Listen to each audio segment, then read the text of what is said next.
apologies for the size. I hope it's visible, especially to people on the back. I have 30 minutes to try and provide a summary of the outlook of the Nigerian economy in 2016. As I explained to Nike, usually this is an exercise of about 2 hours, usually at a minimum. So, especially when you want to see the data behind the issues. So, in 30 minutes, I will summarize the story.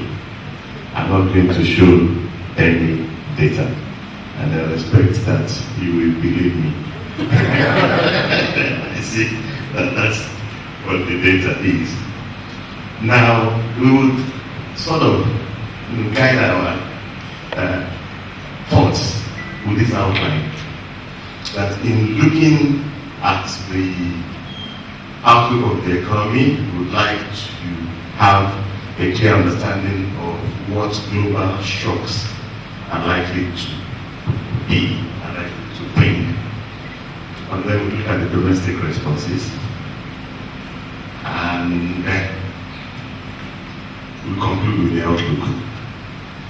And right now, if we sum up the situation, outlook of global shocks, likely domestic responses, the key to the outlook for Nigeria at this moment resolves around resolving 3 key paradoxes. So I have more to say about the paradoxes on the next page. Global shocks, there are 2 broad types of global shocks that we are concerned about. I'm going to dwell a bit on this. 2 types. One are transaction shocks, and the other are portfolio shocks. Transaction shocks have to do with shocks to global commodity prices. They determine the income realizable from production and exchange transactions. So you can get more income for selling or producing the same amount of goods if there are positive shocks to commodity prices.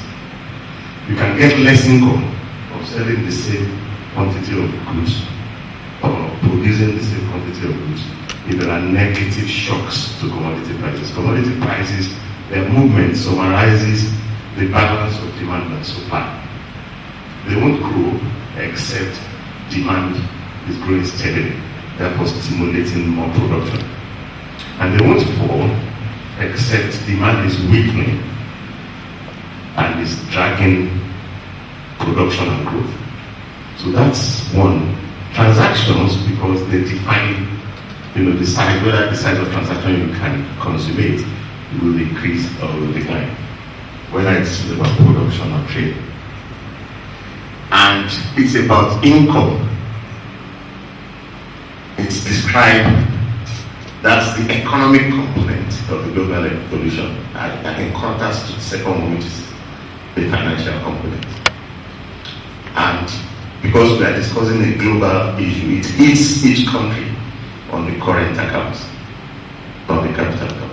The second, portfolio shocks, have nothing to do with income, have nothing to do with trading of production transactions.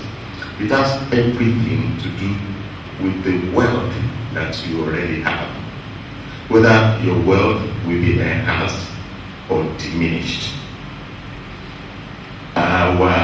Just like commodity prices are proxy for transaction shocks, global equity prices is a proxy for portfolio shocks. Unless global liquidity is easing, you are not likely to have a steady growth in global equity prices. Unless global liquidity is tightening, you are not likely to have a steady fall in global equity prices. So Global equity price gives us an idea of where global liquidity situation is getting better or getting worse.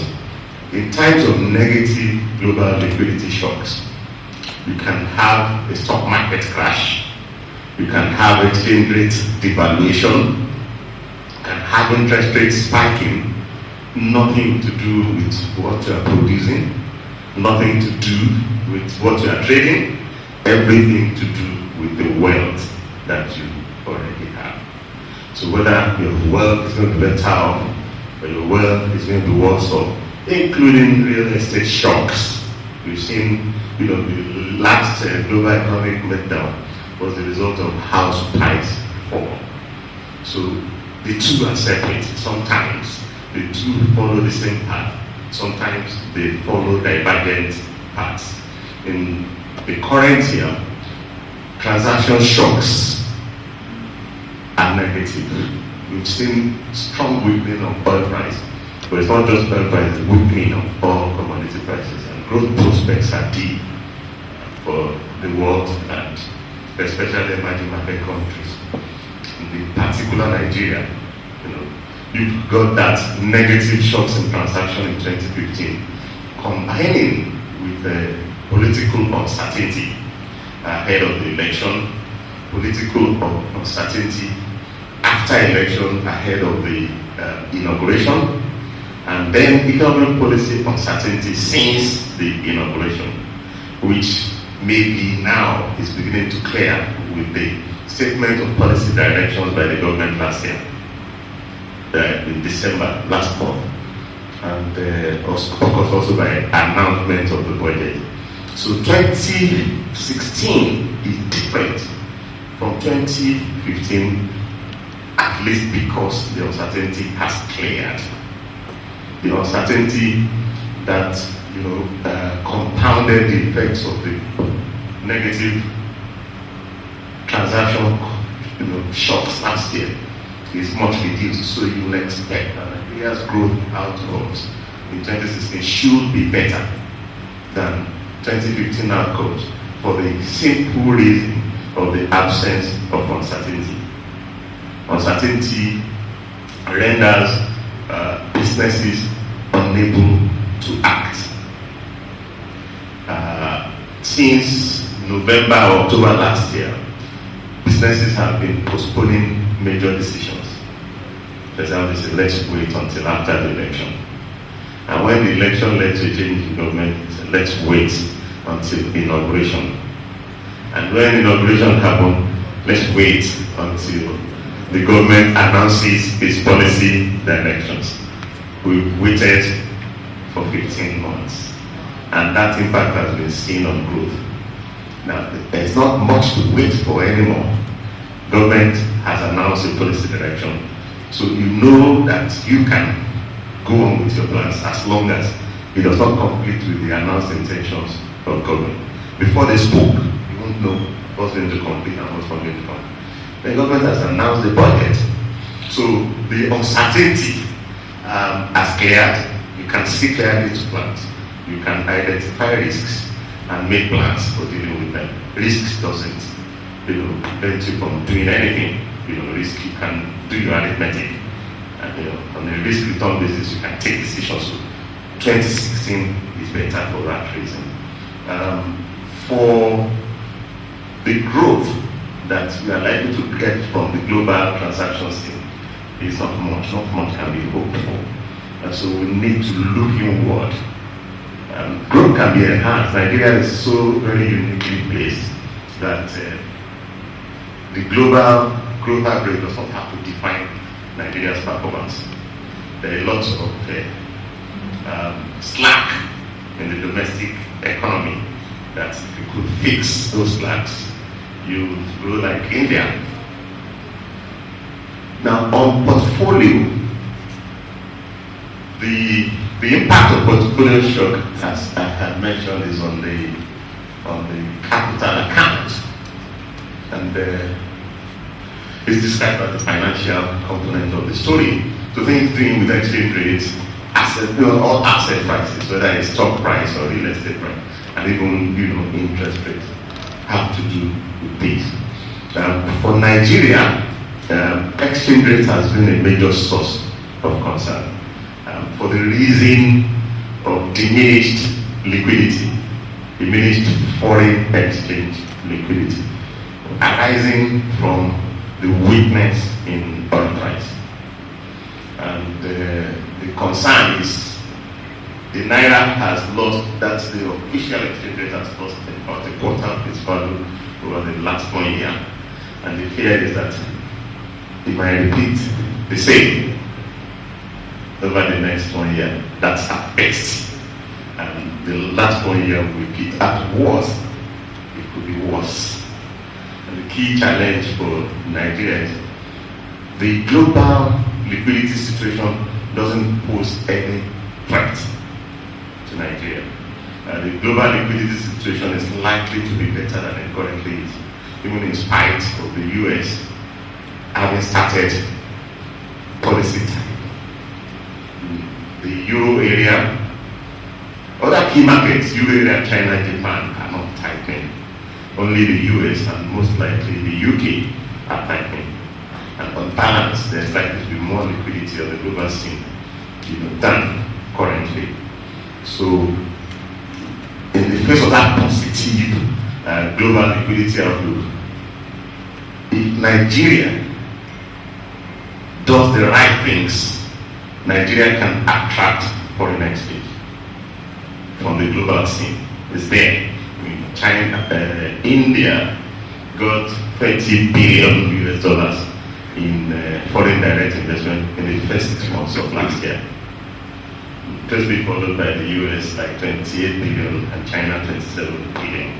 So any country that plays its cards right can get inflow of forex. India and China similarly got about the same 30 billion from diaspora remittances. Nigeria is sixth, on that score. Nigeria does very poorly on foreign direct investment because the countries that get the foreign direct investment and that get, extra normal diaspora remittances are countries where their governments go the extra mile to cut these inflows. The Nigerian government has been indifferent, as if the government is not aware that there's something called foreign direct investment that you can attract into your country, or that you have a large enough diaspora with sitting on money that you can attract back home. We've been dealing only with foreign portfolio investors who bring idle money and wait for interest.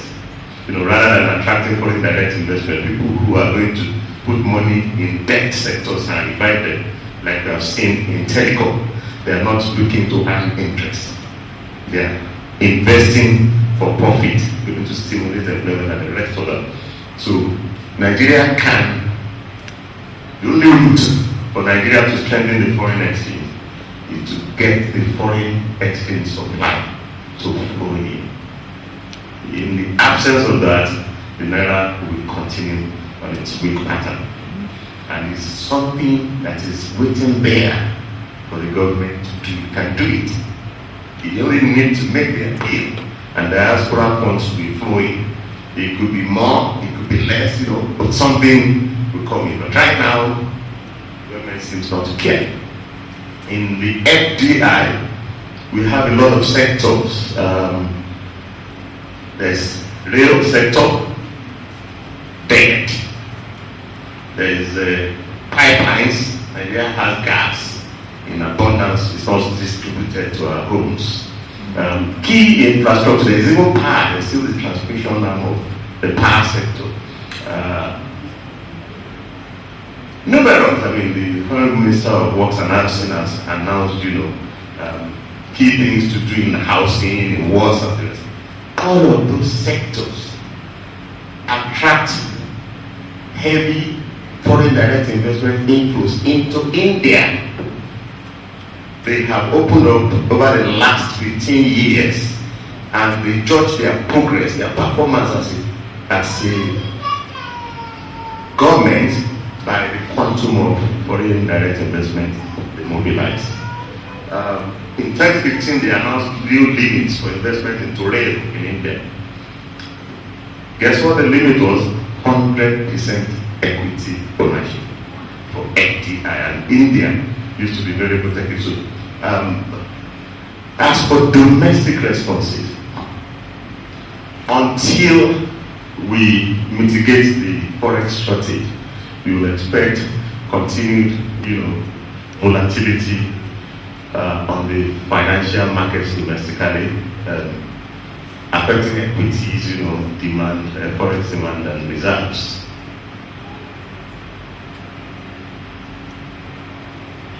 The same, with the key, financial crisis, and the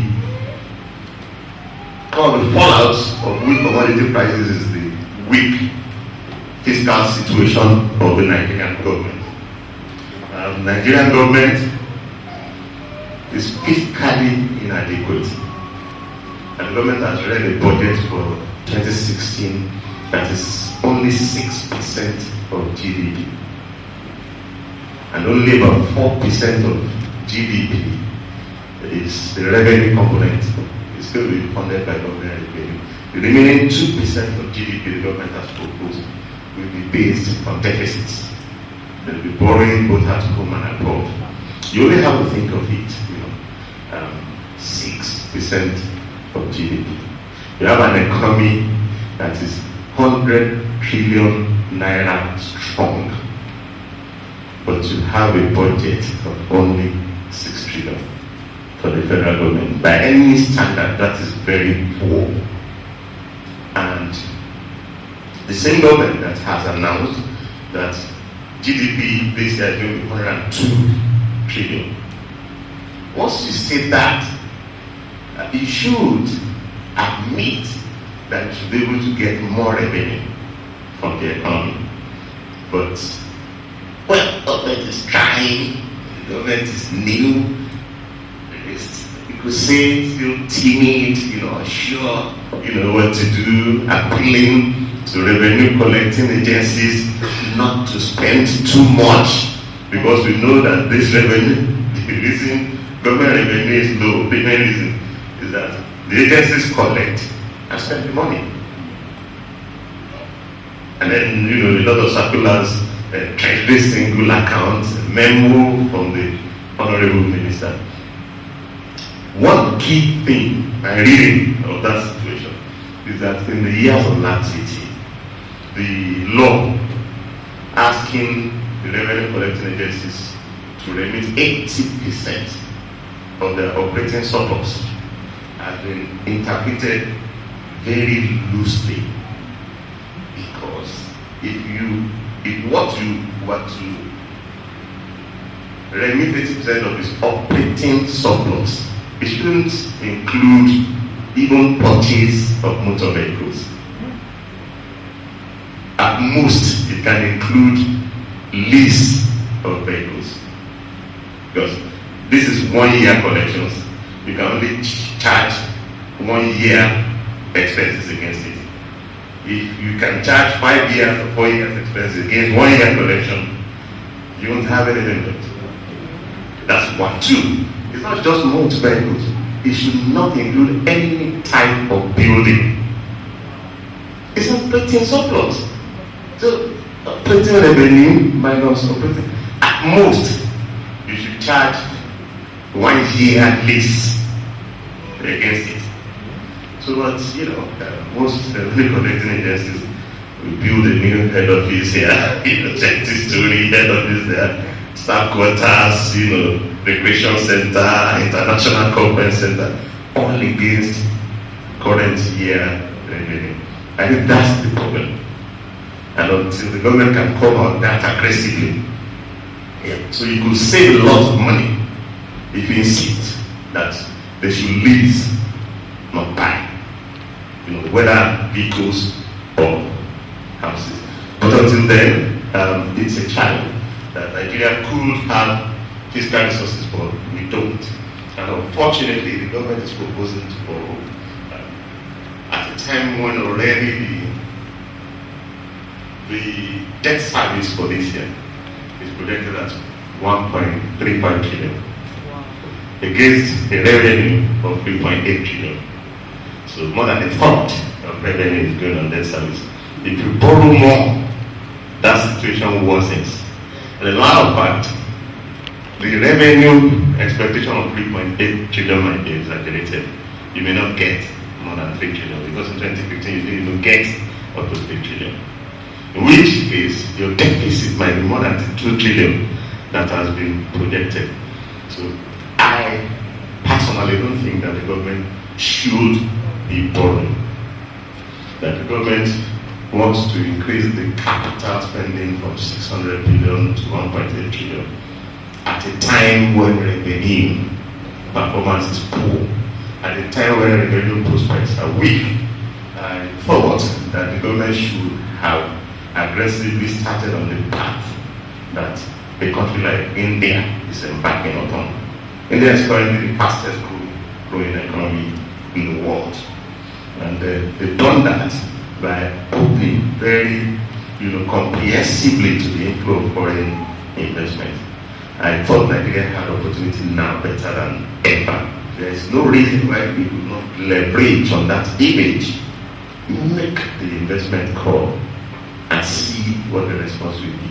It's well received abroad. It's been, to the US, it's been to India, it's met the president of China at least twice in New York and in South Africa. It seems to be good rapport building between him and the other presidents. So what's he telling them?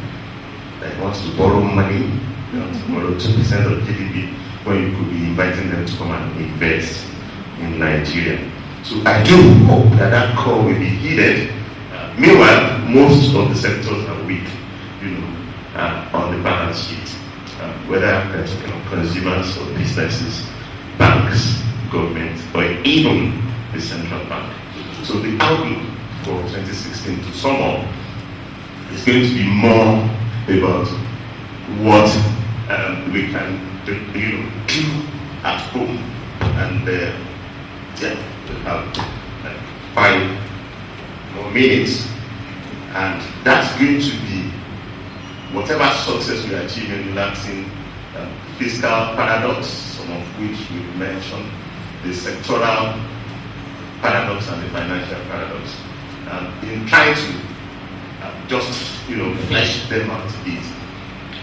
We have a situation in which Nigeria has Africa's largest economy, but not Africa's largest revenue as a fraction of GDP. We have 54 countries in Africa. Nigeria probably has the lowest government revenue as a fraction of GDP. And the reason is, as we have discussed, if you could get your revenue collecting agencies to remit most of the operating surpluses, you fix that problem overnight. Because the same Nigeria that now has a revenue GDP ratio of about 11%, in 2005 had 38.5% of GDP. 11% is for the whole federation, federal, states, local governments.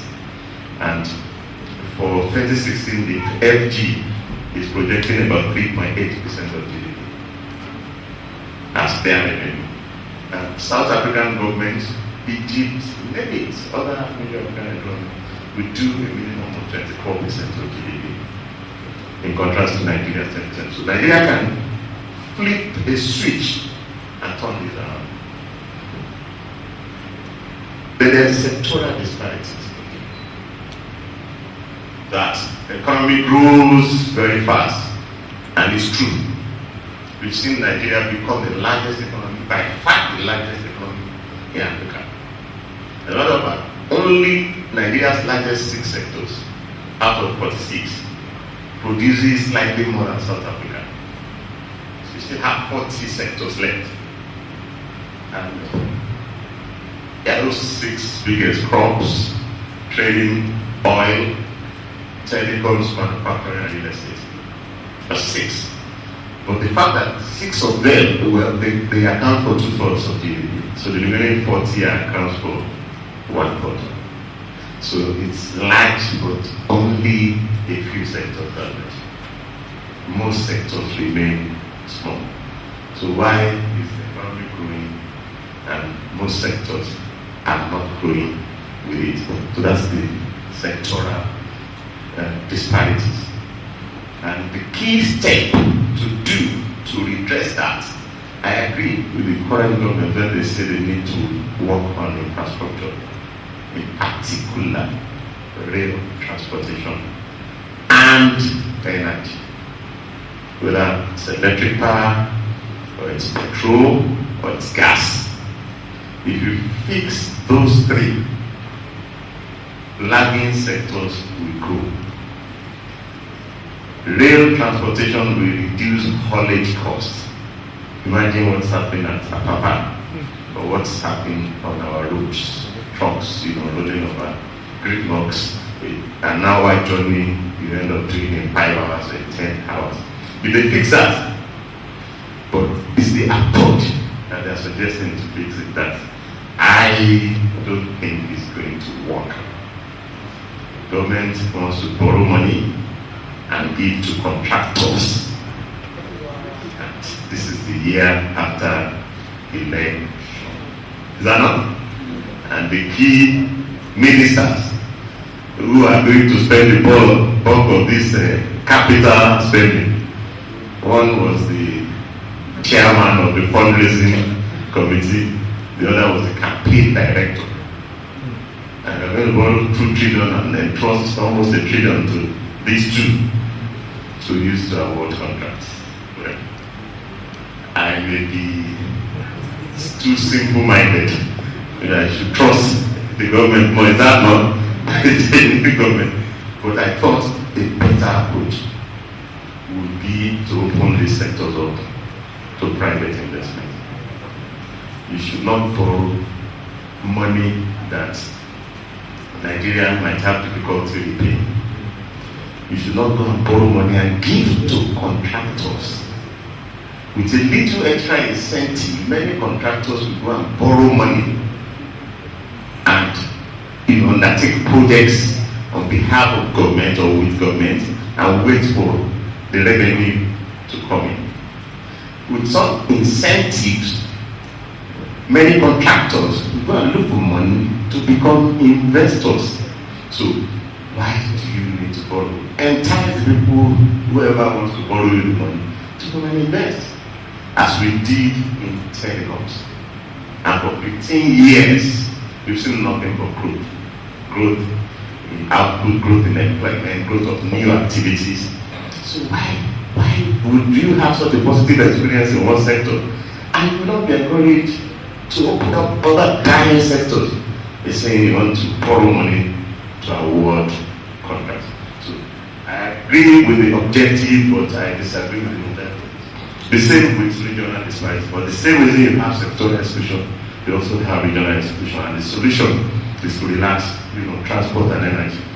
And finally, D, we have financial disconnect. That somehow the central bank and the banks keep telling us that there's excess liquidity, which the central bank had to hike the policy rate from was 6 in 2010. They hiked it to a peak of 14%. Yeah, and that was not enough. They had to add cash reserve requirement. It was 1% in 2009. It went as high as 31%, and on some particular deposits it went as high as 75%. While key borrowing units, we said government is short of liquidity. Is that not? Businesses are short of liquidity. Consumers are short of liquidity. There's 27 states couldn't pay salaries, and yet there's so much excess liquidity that the central bank feels obliged to freeze. I mean, the deposit base of the bank is about 20 trillion naira. And when you have 25% of that in idle cash, 25% of 20 trillion I'm afraid it's 5 trillion. Yeah, in a situation where other countries are doing quantitative easing. Quantitative easing is in contrast to price easing.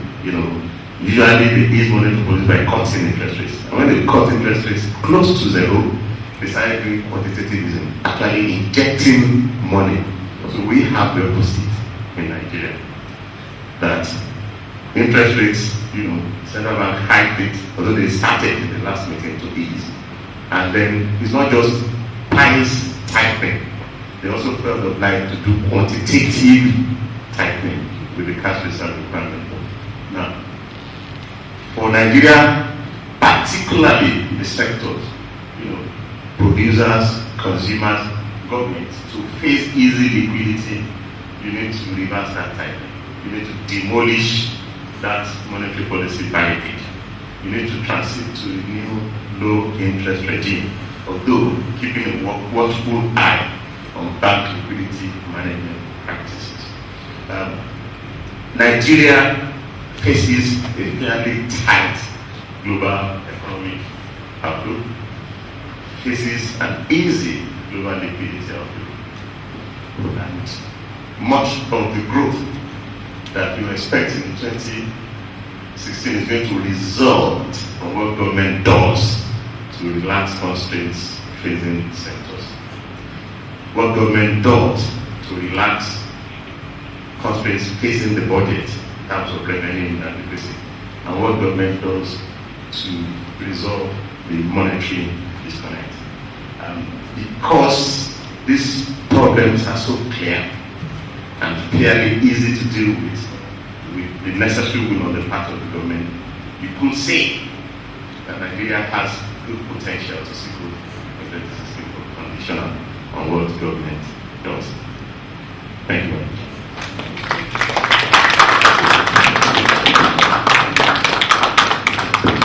Thank you very much, Dr. Teriba. Thank you very much.